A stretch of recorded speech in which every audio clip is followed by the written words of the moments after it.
What's up, you guys? It's your boy Rap Cap, here to give y'all the breakdown of this Power Book 2 Season 3 of Ghost.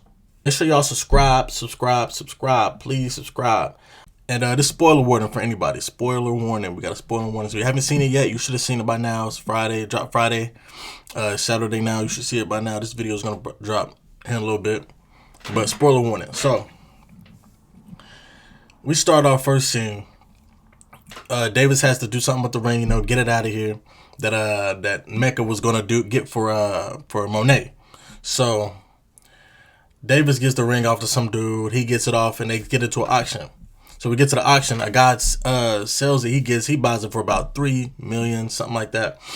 So they're walking. He walks up out of there happy. And so he goes out to propose to his girl. I'm like, oh, this is sweet.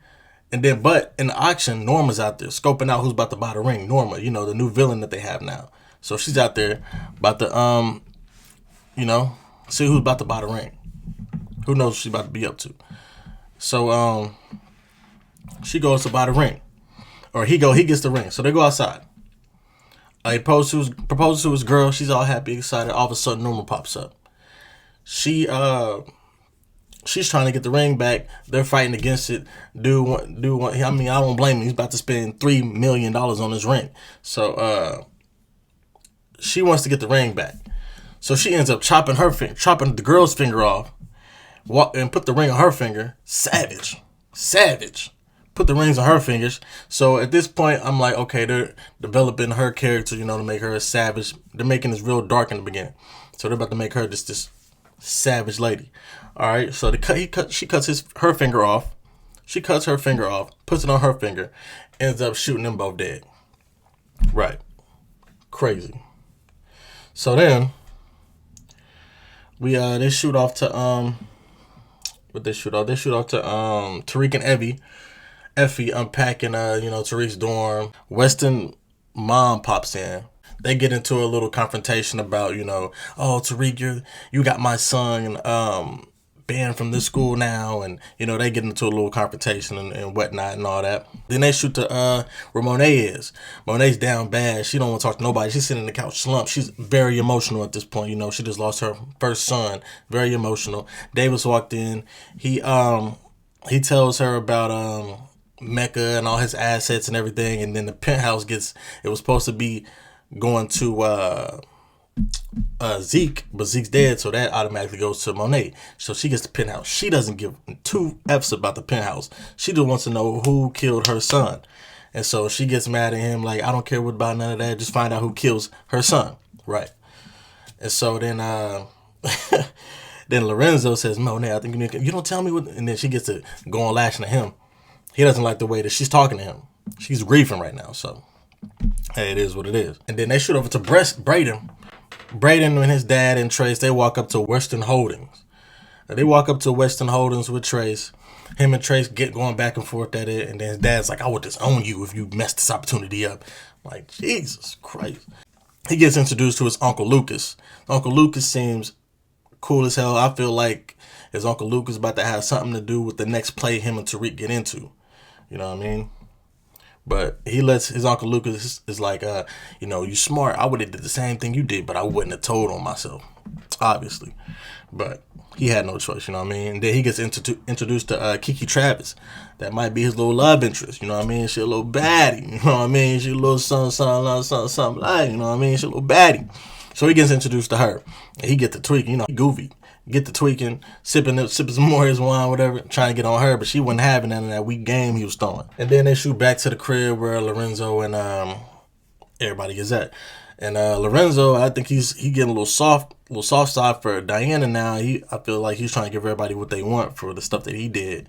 So he lets her get enrolled to the Stanfield, but he says, hey, it's expensive, so you're going to have to hustle a little bit. And you know what that means. So they cut to a scene where Tariq is with the dean, and the dean is talking to Rashad Tate.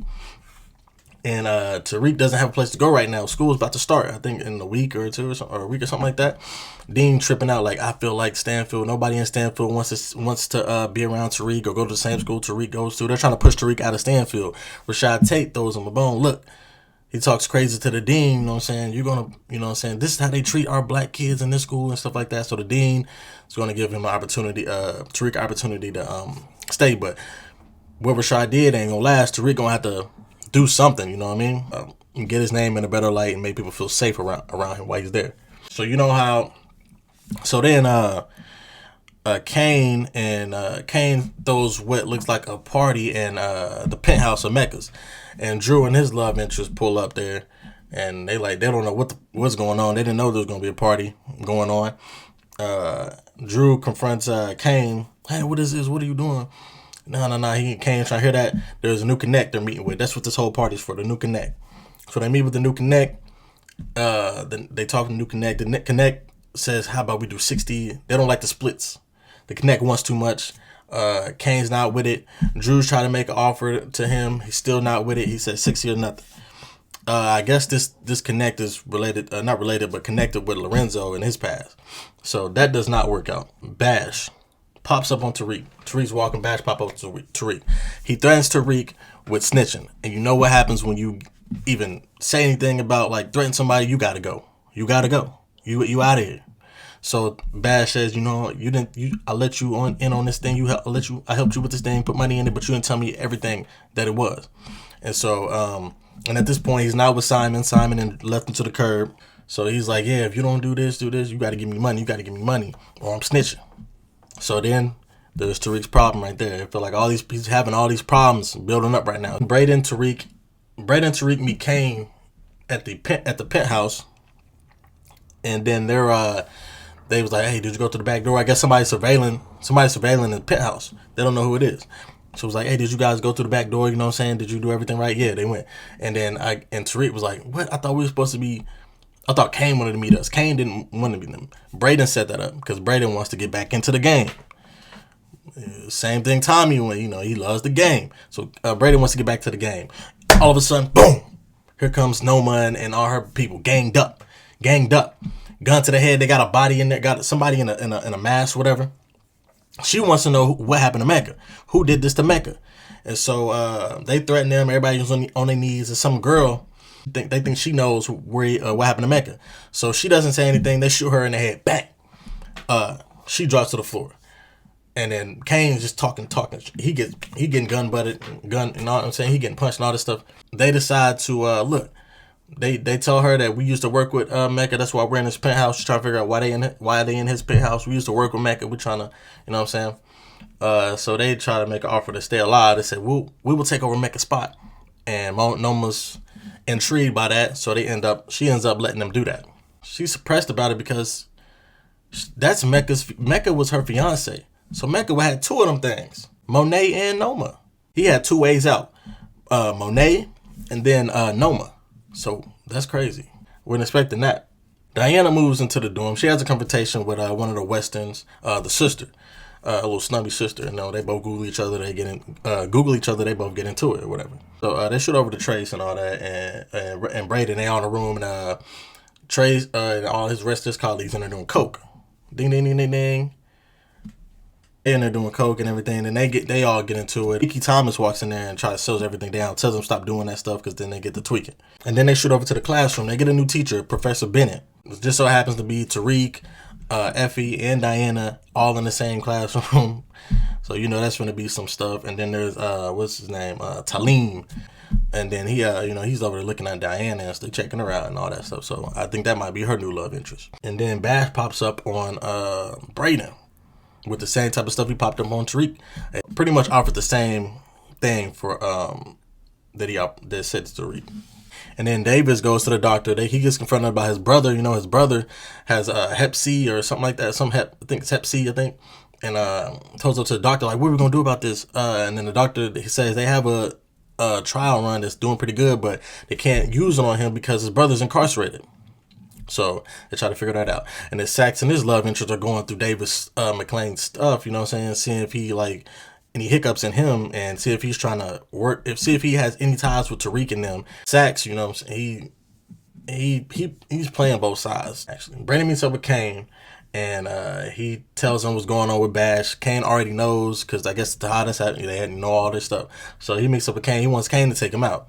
And Kane's not really with. He's like, no, I'm not doing your dirty work and all that stuff. So, and I feel like Brayden, he's gonna figure out that he's gonna have to catch the body himself. He can't ask everybody to do it for him. Eventually, he's gonna have to. He's gonna find out that he has to do that stuff himself. Tariq meets up with Bash for a proposition, and then Bash, they get to talking, and then Bash ends up just talking crazy to Tariq, like, oh, you're just like your dad. Simon told me about how your dad was, and all this other stuff like that. He gets tweaking out.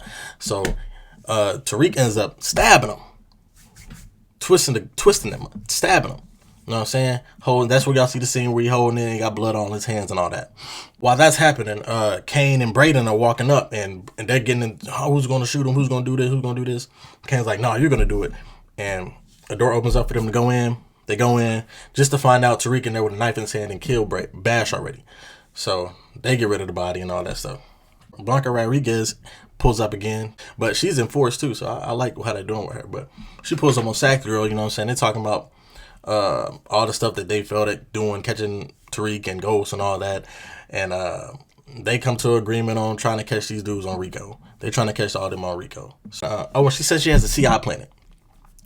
She has a CI planet in the organization, and she's trying to catch them on the Rico. They shoot up to the memorial, the entrance here, where they see Rashad Tate. He's walking with a bad thing. She fine. Bad. He walking in with her. So, he meets up, and then he walks past an old friend, which happens to be Professor Bennett from the classes teaching where Professor Milgram was teaching. So he runs into her. Somehow they know each other, old friends. They get to kicking in. Rashad Tate, he talking slick, like, ooh, you still look good, but got his girl right here. She like, hey. And then they got the memorial set up for Zeke. Diana set the whole thing up. Lorenzo goes over to talk to her. Was like, hey, you doing good on all this? And then they shoot up to Monet, and she's sitting there still with the same face, just emotional. She's just super emotional. Diana goes and sits down with the Western sister. Then all of a sudden, Talim pulls up, running this game. Horrible. Boy got a horrible game. His game was weak as hell. So she was like, you know what I'm saying? But she kind of was like laughing it off or whatever. He ends up sitting by them in the memorial. Monet, during the memorial goes on, then the lady starts singing, and then Monet ends up walking out, super emotional. She can't handle it. She has Zeke's jersey. She goes into the little hallway with the door shut. Tariq confronts her, and they get to talking. He asks if she needs help. Are you okay? She says, I just want you to help find out who did this to my son, or who killed Zeke. She wants to do that. And Lorenzo, he peeks in. He doesn't open the door now. He just stands by to watching them talk, whatever. You know what I'm saying? He got everything running through his mind. She wants Tariq to find out who killed Zeke. And then Sack's girl confronts old boy that was pressing Zeke, trying to see if he killed the cop, whatever. So he's the one that been surveilling the Mecca's penthouse. You know what I'm saying? That's the white guy that was, who had he had some kind of relationship with Professor Milgram, and he was all on Zeke's ass and stuff like that. So he confronts her. That's the guy who's been surveilling Mecca's penthouse, and Sack's girl been confronting him, and she presses him, don't you ever do that again, or you're going to be working office forever. Right. They shoot to the scene with Tariq, Brayden, and Effie, and Kane. They all meet at the warehouse where Mecca's drugs and stuff was stacked. And then they meet with Noma's right-hand man. He shows in the warehouse. And they're sitting, it's a huge warehouse. I'm like, they can't do this by themselves. Can't do it. So they got to figure out a way ASAP to move this stuff. Figure out a way how to move this, or they're dead. Surprise, surprise, surprise. Lauren is not dead. Lauren is alive. That's a different episode 1 than other episode 1s, because this one had a lot in it, low key. Lauren's still alive. They start Norma off. Norma off is real evil, dark, twisted. You know what I'm saying? She'll kill you in a split second. And they're showing more deep details into Davis. Going to see Tate a lot. Sack's girl finna be on him. I feel like she might end up getting herself in too deep. I feel she's gonna get in too deep. And Effie, she wants to be her own woman. She wants to stand out. She doesn't just wants to be Tariq's girl. She wants to be her own woman. So I feel like that might cause a little conflict too. Is Lauren the DCI? Is she the CI? We don't know. We're gonna find out. I don't know. I don't really know. That's the obvious answer though, but they might throw a little twist. But yeah, man, that's Power Book 2, Season 3 recap, man. I'm gonna give y'all more content about recaps, reviews, everything. Y'all just make sure y'all subscribe, man. Y'all stay tuned. Rap Cat, man. I'm out. Peace.